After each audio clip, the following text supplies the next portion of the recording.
you to retire on property, you probably have no kids. Trying to do it with 3 kids is impossible. Like, F you, he said. So the big question is this: how are investors like us who weren't born with a silver spoon successfully investing in property to create a passive income and still have a lifestyle now? That is the question. This podcast will give you the answers. I'm George Markowski and welcome to the Positive Property Show. Our mission is to empower 10,000 people to create financial freedom through property using the Markowski method. Join us. Hey, hello. Hello. Hey guys, welcome. Christina Markowski and George Markowski here, joining you live. From Positive Property. Now, look, if you're watching live, please type in #live so I know that you're here. And if you're watching the replay, as many of you do, and I just want to keep an eye on you, so type in #replay and welcome. Now, a little bit cryptic with today, but let me explain, right? Because you might read the title. You're selling your kids, aren't you, George? Well, after I sold my kids, this happened to me, right? So I want to tell you what happened after I sold my kids. Because a lot of people don't realize I did have kids, which I don't. But let me explain how this played out. Because it happened last week to me. And when you might have a little bit of a chuckle. I just need to find the page because I've lost it now. Interesting. Yes, I'm very curious. Is this like a metaphor for something in your life? Are you actually talking about your children? Okay. So let me explain. Last week, someone named Jason EJ, he replied to one of our emails. I was saying, would you like to create freedom through property? One of our standard emails that we send out. It wasn't me personally, obviously, it was our autoresponder. And he wrote back, all caps, by the way, because he was angry. And he's like, easy for you to retire on property, you probably have no kids. Trying to do it with 3 kids is impossible. Like, F you, he said. And he said, how many kids do you have? I'm thinking, normally I don't see these emails, but it came across. And you know what I wrote? What? I wrote, I sold mine for beer money a long time ago, right? Okay. Anyway, his twisted replies, well done, bro. So actually, funny enough, that changed his whole attitude, right? But obviously, I didn't sell my kids for beer money a long time ago because I don't have any kids. But we're both going to hell for this. But the thing in moving on, what I'm going to say is like, sometimes you're going to have a bit of fun with it. We've got a lot of haters out there, and I'm getting more creative when I say hello to them, when I talk to them, which is interesting. But did you hear the news? What news? Okay, big split happening at the moment. I'm going to tell you guys. Big split. Yeah, before I go ahead, what I want to do is I'm going to tell you about some interesting trends happening worldwide, which may have a big impact on property. So stay tuned and listen carefully. This could impact you. Unfortunately, It's not good news, bad news. Oh, damn. I was hoping for some good news tonight, George. What are you doing? No. I've also got a bit of stuff, what's happening in Australia at the moment. I've got some good news about Australia, bad news worldwide. I'll show it to you. However, there's a massive property boom happening in Australia at the moment. Yes, there is. But there's some, hey guys, how you doing? Listen, so guess who split? I'm shocked. Bill and Melinda Gates have filed for divorce. Really? Yes. Are you serious? Yep. Is this legit? This is legit. Oh, wow. Oh, that's sad. So Bill Gates, the world's 4th richest person, right? Mm-hmm. So he's got like nearly $170 billion worth, right? Yep. He was once the richest person, but then he gave all his money away. And so what happened was him and Melinda, because they've been so busy doing other things, they haven't really kindled their relationship for a while. Right. So I don't know if you know, but Bill Gates, he started Microsoft. Obviously, he's a bit of a genius. He's a visionary. And what happened was Melinda, she worked for Microsoft, and they met in a company dinner. Yes. So they started dating and all that. And Bill Gates is quite analytical. So what he did is she came over to his house. He had a big whiteboard out with pros and cons of getting married to her. And the pros outweighed the cons, so he proposed and married her. How romantic, not? I know.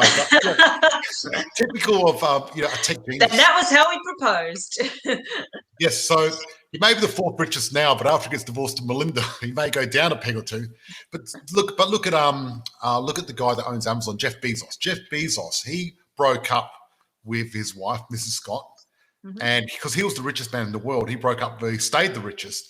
He gave her 4%, which was $36 billion, which made her the third richest woman in the world. Wow, hey? With just 4%, that's massive. 4%. Yeah. So, but Mr. and Mrs. Gates, you know, they've given a lot of their stuff away anyway because they love to give. And, you know, I love what they do. So what Bill Gates and Melinda Gates, they started the Gates Foundation, and they give a lot of money. I think, no, I'm joking. There's a lot of people have been saying that. But he's actually been creating new toilet for people in Africa to stop them going and using holes. But also that they've talked other people are giving money away, like that guy, the real rich guy, the diversification guy, I've forgotten his name now, but I'll think of it. But anyway, I'm talking about giving. You know, we're giving away as well a lot of stuff. Not a lot of my wealth, but what I'm doing is we're building a house. We're not building a house, we're building a school. We're building a school in Cambodia, actually. That's right, for children. So, no, that's really exciting. Part of my values and what I really love to do is give back. So we're part of a company called B1G1, and each time a member gets another investment property, they automatically donate 100 bricks towards building a school in Cambodia. So that's a nice little way of, you know, giving back and knowing that, you know, I think we're so fortunate here to live in Australia and to even have the opportunity to get to the next level in our lives with being able to invest in property and be in that position. We're very fortunate just to, you know, be living in Australia and to be born here or to live here as we do. But there's people in the third world that, you know, they haven't even got their basic needs met yet. So to help them get to the next level. And I think one of the best ways to do that is through education and through educating children. So building a school in Cambodia just really aligned with my vision and how I want to give back, and how George and I with Positive Property want to, you know, build a better world.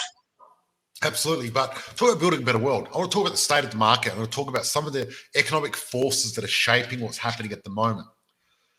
So, well, I'm really curious to hear about this too. Yes, and you know, we'll get back to Bill Gates later, but Bill, you have to wait for a while. We've actually, over the last 18 years, we've had the strongest growth in 18 years in property in Australia right now. Awesome. So all the capital cities are going full steam ahead at the moment.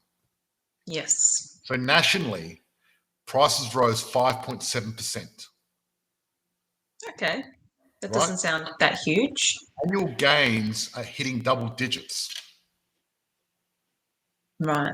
Right? It's crazy. Yep. So that's pretty amazing. You know what I mean? So it's huge. So basically booming, right? It's going to crack 1 million. The median price range of a property in Australia is going to crack 1 million. I believe that. Absolutely. Being a millionaire isn't very exciting anymore because almost everyone in Australia is a millionaire. If you've got 1 or 2 properties, then hello. If someone's not a millionaire, it's probably pretty exciting. Right? Billionaire is the new millionaire. Yep. So the boom is well and truly cracking. So is there any chance the government might get involved and try to cool down the market again? Right? I don't think so. Because what they did, I don't know if you know, in 2016, the government got involved and tried to cool down the market. What did they do? They put interest rates up. Okay.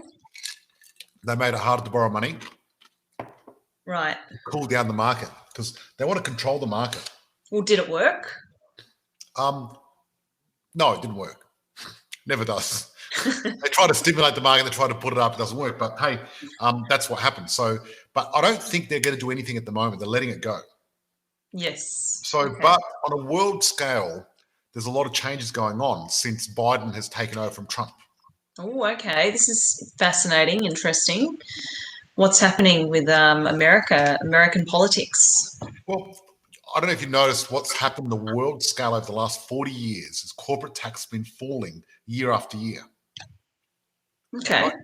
And what it's called triple down economics. So what you do is the wealthy, the people that have got businesses that employ people, you reduce their taxes so they can employ more people, and therefore you get more value in the marketplace.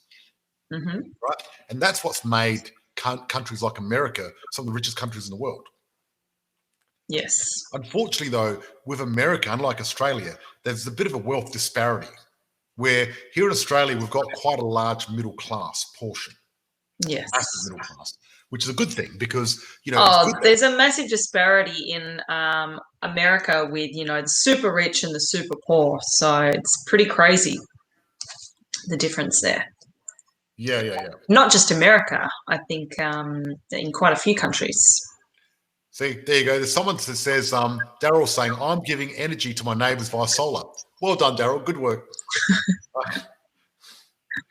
Trump is still running, hey? Votes recounting still. Okay, we'll see what happens there. Again? Is he going to lose for the third time in a row, is he? He still hasn't lost. He's going to be in there, right? This is hilarious. But Yes, what were you saying, George, about what's American politics got to do with affecting the rest of the world? Oh, well, very, very a lot, because whatever America does, sooner or later happens with the rest of the world. Okay. Right? So, for example, America legalized marijuana in many states. Now it's happening around the world. America legalized gay marriage, happening around the world. Mm-hmm. When America started dropping corporate taxes. Yeah. So what America does, a lot of other Western world follow, right? Mm-hmm. That's just the thing. So what's happened is the last 4 decades, France, Germany, Ireland, Japan, UK, US have all been going down, right? 40 years ago, the corporate tax in Germany was 55%. Okay. How big is that? It's massive. Huge. Yeah. Yep. So basically... Well, when you think about it, individuals in Australia who earn a salary of over $200,000 per year have to pay 47% tax. So that's like almost 50%. Like, hello. Exactly. That's massive. And look, the fact of it is, if you look at this is the problem with South Australia and why South Australia has been behind economically to the rest of Australia, is because we've always had bigger taxes here. So, South Australia had a payroll tax. So if you hired over a certain amount of people, you'd get disincentivized because you had to pay more tax. Stupid. Yes, because you can't tax your wealth to prosperity. It's never happened. No. But that's what a lot of governments try to do. So, who agrees with not Bin Laden, Biden. Biden.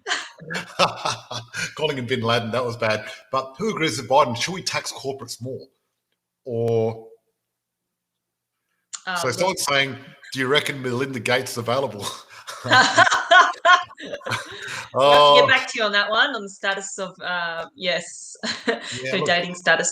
Yeah, I wonder what a dating status on Facebook is. It's complicated, right?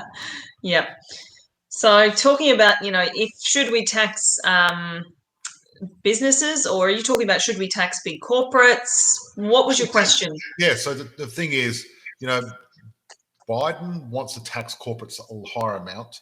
Is that a good idea or a bad idea? I don't think you can't tax yourself into prosperity. I really think that having less taxes is better. But I do believe that, we can't have all the money going in corporates. I think the middle class and the rest of everyday Australians or citizens should have a share of the pie. Absolutely. It's got to be more proportionate, especially because we're such a resource-rich country, but we don't get a share in any of those resources, any of the profits going overseas. Exactly. Which is just ludicrous. And you look at Norway, right? Norway, they actually give all their money. That's what I was going to mention. Yeah, we should just emulate Norway. Hello.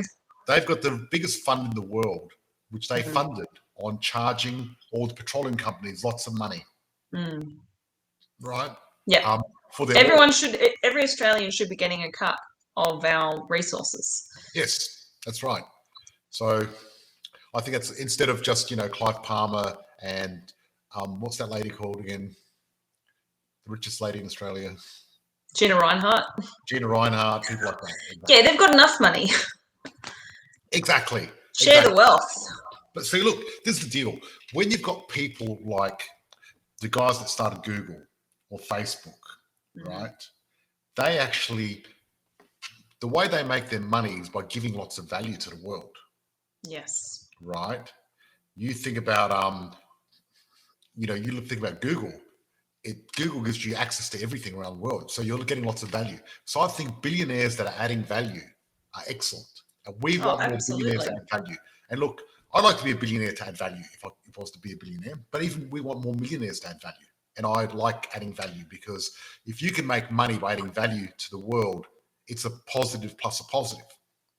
But if you're just pulling stuff out of the ground and selling it and giving no one a cut, then you're not really adding a lot of value.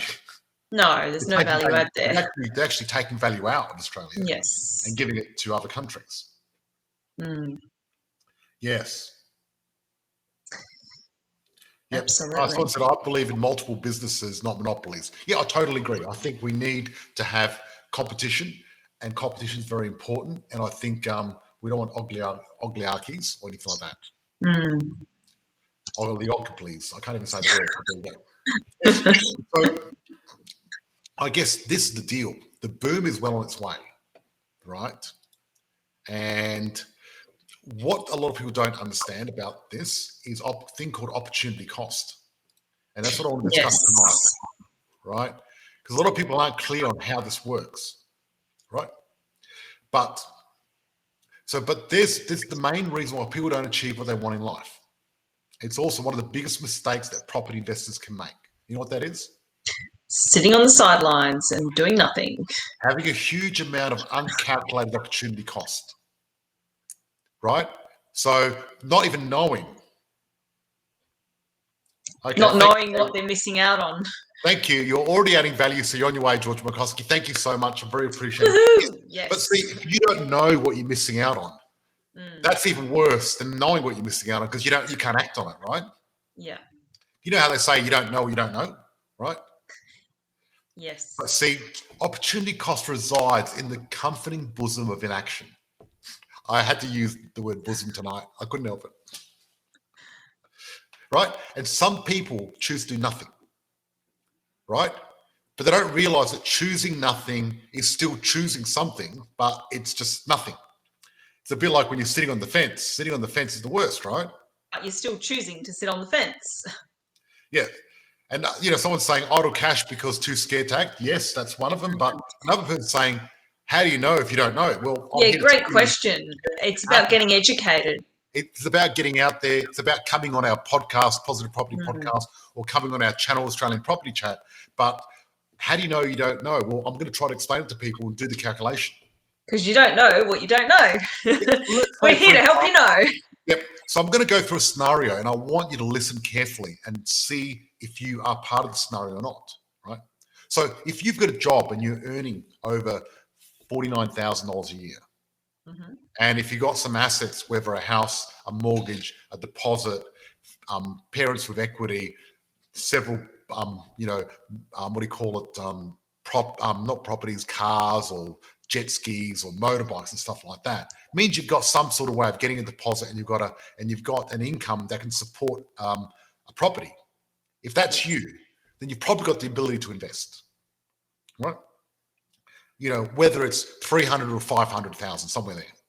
But I'm going to use 500 just to keep the numbers simple. But if you can't afford 500, you can probably afford 300, because actually $300,000 property, if you were paying 5%, that's what's that? That's like $15,000 plus costs, right? So I'm not going to get in how to do that in this session, but I just want to talk about hypothetically, right? So let's say, for example, you get a $500,000 property. And that George, should you get your iPad to demonstrate what you're talking about? Not with this program at the moment we're using. Okay. Yep. So I'm going to enlighten everyone. Ignorance is bliss. Easy to look the other way and not think about it. Yes. So let's say, you look what's been happening lately in property, right? You can easily see that if you had a $500,000 property in 2 or 3 years, it'd go up 100,000, right? Right. So let's say you didn't buy that property worth 500, right? And the next 3 years you do sweet FA, you do what you normally do. You do zero. Or go home, watch TV, have a few beers, whatever, right? But the deal is, you not taking action is costing you $100,000. Now, wow, it's a lot of money. So if someone said, hey, I'll give you $100,000, you get off your ass and do this and do that, they're going to go, wow, I'm going to do this. You know what I mean? Yes. Right. But You don't know. Now, this is the deal. Properties double every 7 or 10 years. So the real opportunity cost, if you were to buy a $500,000 property, is $500,000 in 10 years' time. How big's that? It's massive. But not only That's that. just the calculations on one property, though. That's right. So if you don't buy 2 properties, you're missing out on $1 million. Yep. Now, this is the deal. We're about to hit the biggest boom in history. It's already started. We have, exactly. But I've been talking about this for a while, and it's hit. And it's right. But listen to this. Now, the deal is, right, we're about to hit the biggest property boom in 50 years. So if you're under 50, this is your first opportunity to hit a boom this big. But you've probably gone through a few booms and missed them. 10 years or so. So what you do is get your age divided by 10, and that's how many booms you've missed out on if you're not a multi-millionaire out of property at the moment. Do that exercise. How many have you missed out on, right? Now, if you missed out on those booms before you met me and you didn't know about it, it's not your fault. But if you miss out on this one, it is, right? So this is the deal. You've got to understand is there are 2 major opportunity costs, right? One is financial and the other one's emotional, right? So they're like big headlines. They're enforced in 2 categories, right? So the financial implication opportunity cost is essentially your financial trade-off to sit and do nothing, correct? This is why I see it. And there are 2 questions you'd answer. What is the value of the time you're spending? Yeah. Are you actually doing the right stuff to get where you want to go? Right? Making sure you get the right ROI on your time is very important, because you can spend a lot of time, but the results are the most important thing. So it's about realizing, maximizing your time and really leveraging that to get the best results possible. That's right. Yep. So someone said, when you don't know what to do, but you know you need to do something, look for someone that has achieved what you want to and copy them, i.e. copy George. Well, beautiful. And look, I'm not a good friend of mine, an acquaintance of mine, someone that I've met a few times, Anthony Robbins. I'd be lying if I said he's a good friend because I don't know him that well. He probably wouldn't remember my name, but he'd probably recognize me if I saw him face to face, but he wouldn't remember my name. But anyway, Tony Robbins, copying someone, yes, that's partly there, but you know what Tony Robbins says? What you do is you need to model success. Yes. And modeling success is really key, and it's very important. It's very important to model success. And absolutely. And model them.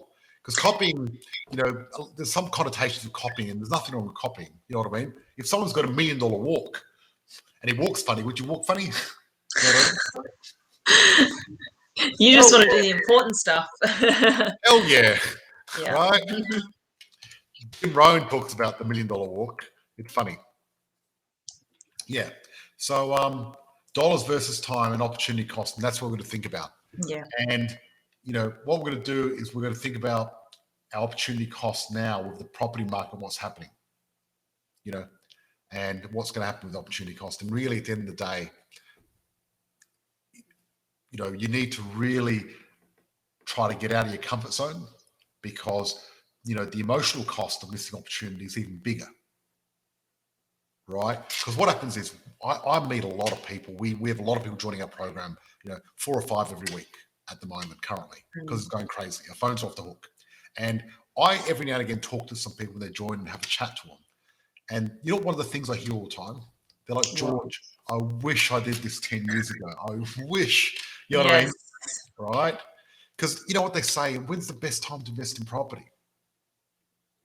A lot of people say to me, oh, Christina, I think it's too late. I think I'm too old. And I'm going, you've still got, 10 years left before retirement. Better late than never. So, you may think it's late in the piece, but imagine if you do nothing and then get to retirement. You're going to be much worse if you do nothing. Yeah. Everyone said read the books. Lol, I love that book, Freedom Through Property. Changed my partner's life. Oh, Amazing. Thank you so much. 20 years ago was the best time to invest in property, someone wrote. Yes. Absolutely. And what's the second best time? Right now. That's right. That's right. We can all wish for a time machine. Yes. But there's another property boom going to happen. It's going to keep happening. You know, no matter what happens long term in Australia, it's always the right time to invest because it's always going to go up. It's always going to make you money. It's just about getting started and getting into the market. That's the most important thing. And look, the deal is, I was talking about it with Ryan today, funny enough. You look at a lot of the world and the economics, and you can see, look at Europe, property prices have gone down. Right. And also Tokyo as well. There's one main reason they've gone down there. It's not the economy. It's because the population keeps going down. Interesting. You can't have property price going up, the population going down.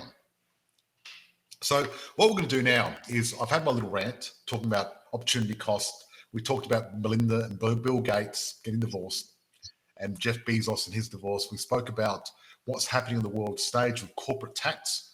And, you know, this could be interesting. We're going to go back and look towards now and see if it happened. I think the Republicans are going to block what Joe Biden wants to do, but I think he's going the wrong way. I understand what he's trying to do, is trying to balance out that disparity in America.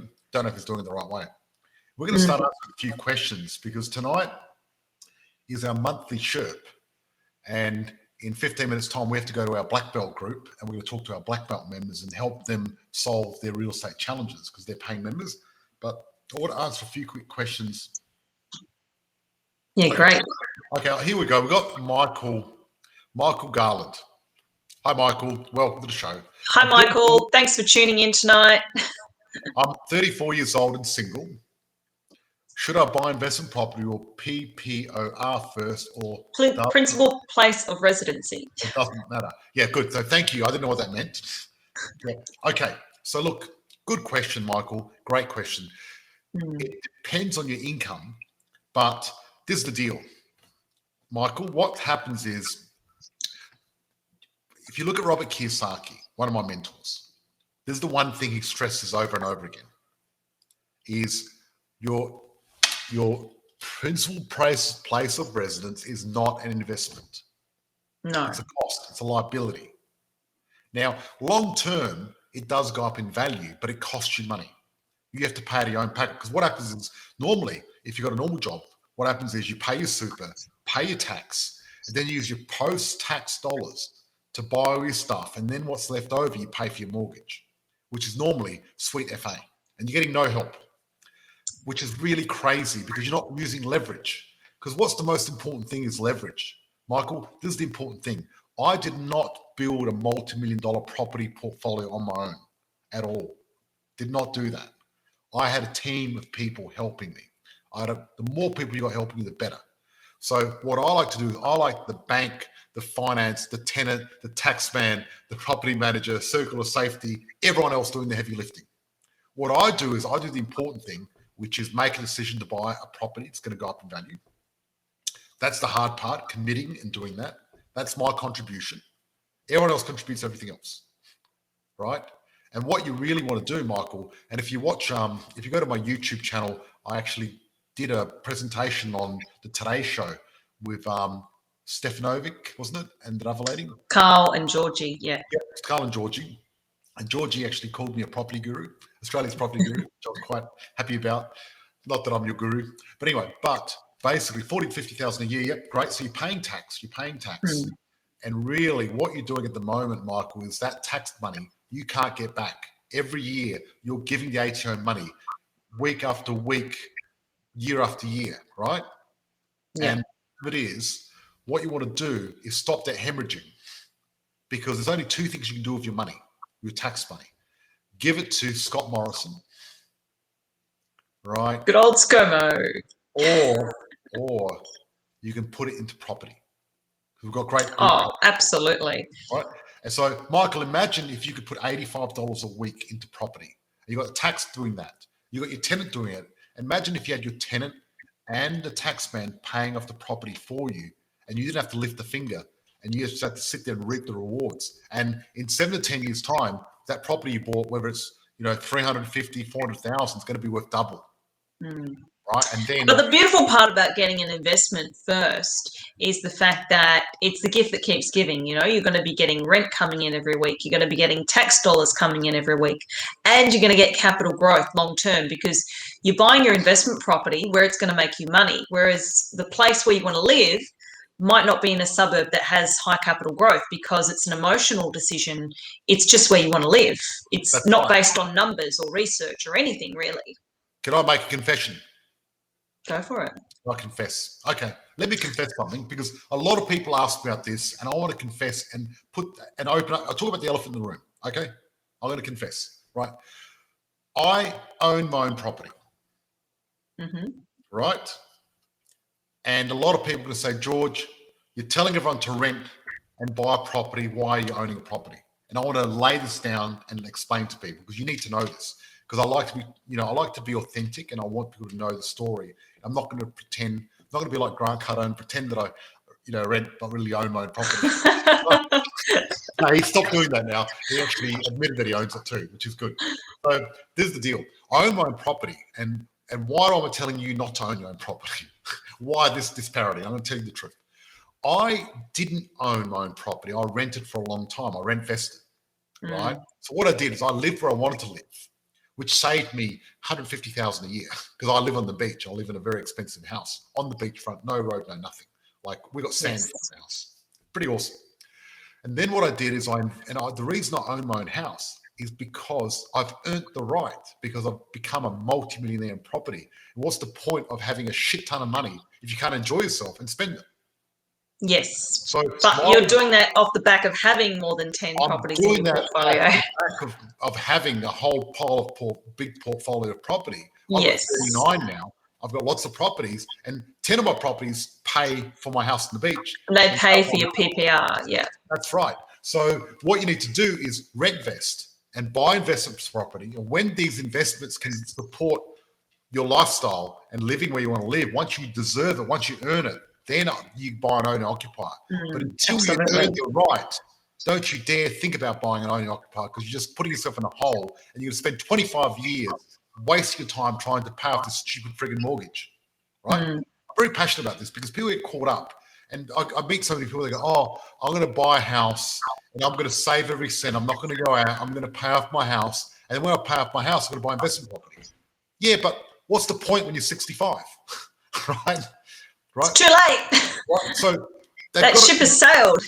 Look, they've got it completely wrong, and they've got it wrong because of fear, right? The point is, right, what you need to do is you need to get in that market as soon as possible because the property market keeps growing, and the sooner you're in there, the better, as long as you do it properly. So caveat, don't jump in and get rushed. Do the research, do what needs to happen, and make sure you're in the top 100 suburbs, and make sure you do your cash flow calculator and keep yourself safe. Please do that because do not invest irresponsibly. Do not invest without getting experts to help you. Do not invest unless you're totally comfortable, you know what you're doing, and you can easily afford it so you can't lose. Because number one investment is don't lose any money. Rule number one, right? You got to really remember that rule, right? Don't lose any money. Once you get past that rule, then you can follow the other rules. But that's the number one rule. And most people forget that rule. 2/3 of people in Australia that are investing in property, 2/3. So if you had 3 people in a room, 2 of them are losing money in property. That's crazy. In pain, and they suck. Now, you know what? All our members, every single one of them, they're extremely successful and extremely grateful in property. Yeah. That's one thing I'm very proud of. We've got a massive success rate. 98% of our members within 12 months end up with a property that's making them money. Pretty awesome. But what I suggest, Michael, if you haven't already, check out our 14-day challenge. It's really a good place to start to get your foundations of what you should and shouldn't do when it comes to property. And that question is a big one, and it's a question that, you're at a fork in the road, and the decisions you make now are going to affect you for the rest of your life, either in a negative way or a really positive way. And it's going to be life-changing if you take that fork in the road that leads you to financial freedom. And I think, look, the best way you can get educated about making the right decisions is to check out our 14-day challenge. Yep. So what I'm going to do is quickly answer one or two more questions, then we're going to finish. But you're absolutely right. So if anyone else, not just for Michael, but anyone else watching wants to learn how to, lay really strong foundations when it comes to getting educated and making the right decisions when it comes to property investing, just comment below #challenge and our team will hook you up with the info for that. Yep. So someone said, if I knew then what I know now, I would have been a rent investor. So what you recommend, selling or staying to own occupier? Look, the owner occupier, what you really need to do is look at where it is in the clock, find out how many assets you've got in there. It's complicated. I can't really answer that question without knowing the whole situation, because many times I don't like selling property, full stop, right? Property millionaires don't sell property, they buy property. Because you make your money when you buy property. Yep. And you should only sell if you absolutely have to. And it should be based off the back of a lot of solid research. Exactly. So personally, I try to stay away from actually selling property at all.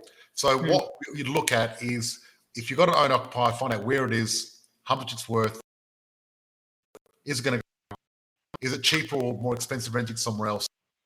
So it could be any of the above. What I suggest you do is do the 14-day challenge, and that will actually help you get clarity, so then you'll know what your goal is. The fact of it is, guys, there's one thing that everyone needs to know. Unless you know your overarching goal, where you want to be in 10 to 20 years, right? If you don't know where you want to be in 10 or 20 years, then it's a bit hard to answer any questions about where you want to go. Right? Yeah, absolutely. Yep. You need to get clear. Saying, what's going on with your hairline? I don't know. I've got a widow speak.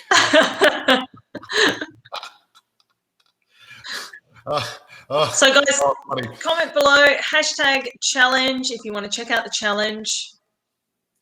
Yep. So yeah, put #challenge if you want to check out the challenge. We're going to go off to our Black Belt group very soon. What time is it? Yep, we've got 5 minutes. Yeah, we've got about 5 minutes. Guys, thank you so much for joining us. It's been great. Look, it's interesting what's happening now. We've got the highest growth we've had in 18 years. That's pretty amazing when you think about it here in Australia, what's happening. So seriously, we've got some big opportunities here, which is good for everyone.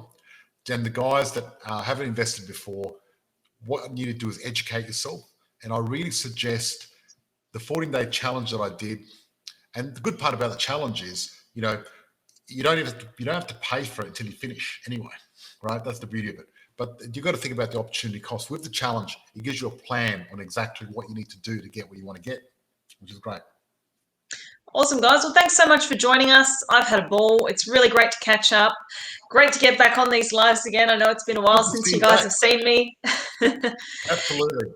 Don't forget to comment #challenge. If you're watching the replay, comment #teamreplay. Thanks for watching, and we will see you all very soon. And look, if you're watching the replay, you can still type in #challenge. Our team will see it and help you and send you the link. Cheers. We'll hook you up, guys. Have a good night. Bye. Bye-bye. Thank you for listening. I'm grateful for all our listeners around the world. If you found this podcast valuable, please share with someone that might find this useful, and please join our tribe of purpose-driven investors, increasing income and impact in our Facebook group, Positive Property. Please note, with a multi-million-dollar property portfolio and a passive income, I've become incredibly successful in investing in property. The fact of it is, however, many people may find investing in property challenging. It's not easy, and it takes a lot of hard work. However, becoming educated to make an informed decision and having the right advisors gives you the tools you need to succeed. The most important part of this formula, however, is to actually take action and apply that knowledge. It is important to understand the information I share is of a general nature only and is not taking into account your unique circumstances. If you're considering investing in any asset class, you need to seek the advice of an independent professional advisor who will be able to look at your specific situation. Be sure your advisor has actually achieved the kind of results you're seeking. Many won't have, so beware. We've taken great care putting those educational resources together. We'd be surprised if you didn't find any errors or omissions. If you do, our legal team says we have to say we're not responsible for those. In fact, as with all things, even your success, we're not responsible. That responsibility always has and always will come down to you and the actions you take. We're passionate about supporting you in that process and helping you increase your ability to create wealth, live the life you desire, and provide all the things you dream of for you and your family.